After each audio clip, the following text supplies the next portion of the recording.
ಸೋಮಶೇಖರ್ ಸ್ವಾಮಿಗಳು ನಮ್ಮ ಮನೆಗೆ ಬಂದಮೇಲೆ ನಮ್ಮ ಮನೇಲಿ ಆರೋಗ್ಯದಲ್ಲಿ ತುಂಬ ಏರುಪೇರಿತ್ತು. ಸುಮಾರು 70-80 ಲಕ್ಷನ ಖರ್ಚು ಮಾಡಿದ್ದೀನಿ. ಒಂದಿನ ಬಿಟ್ಟು ಒಂದಿನ ನಾನು ಅಡ್ಮಿಟ್ ಮಾಡ್ತಾಯಿದ್ದೆ.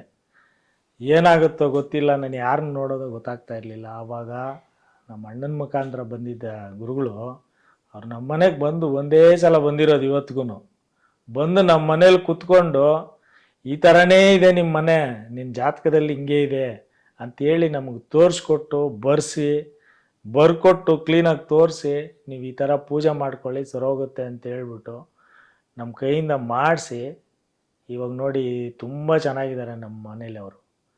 ಮುಂದೆ ಒಂದೂವರೆ ತಿಂಗಳಲ್ಲಿ ನಾವು ತುಂಬ ಸ್ಟಡಿ ಆಗಿಬಿಟ್ವಿ. ಅವ್ರ ಆಶೀರ್ವಾದದಿಂದ ಅವ್ರ ಕೈಗುಣ ತುಂಬ ಚೆನ್ನಾಗಿದೆ. ನೀವು ಏನೇ ಮಾಡಿ, ಎಂಥದೇ ವ್ಯವಹಾರ ಮಾಡಿ, ಅವ್ರ ಕೈಯಿಂದ ನೀವು ಹೂ ಅನ್ಸ್ಕೊಂಡೋದ್ರೆ ಸಾಕು ವ್ಯವಹಾರ ಆಗುತ್ತೆ. ಹಾಗೂ ಆರೋಗ್ಯದಲ್ಲೂ ತುಂಬ ಚೆನ್ನಾಗಿದೆ. ವಾಸ್ತು ತುಂಬ ಚೆನ್ನಾಗಿ ನೋಡ್ತಾರೆ, ಅವರೇ ಪ್ಲ್ಯಾನ್ ಮಾಡಿ ಕೊಡ್ತಾರೆ.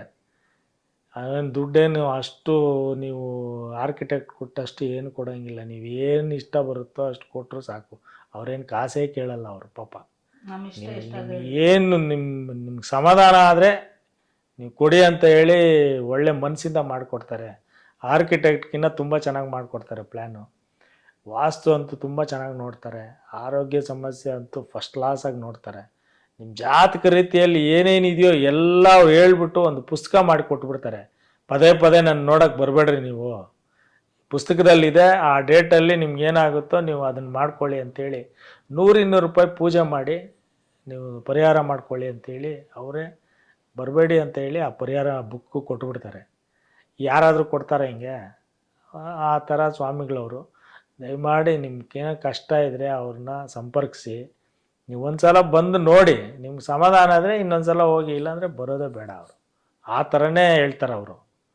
ಆ ಥರ ಇದೆ. ದಯವಿಟ್ಟು ಎಲ್ಲರೂ ಯಾರ್ಯಾರಿಗೆ ಸಮಸ್ಯೆ ಇದೆಯೋ ಒಂದು ಸಲ ನೀವು ಅವ್ರನ್ನ ಭೇಟಿ ಮಾಡ್ಬೋದು.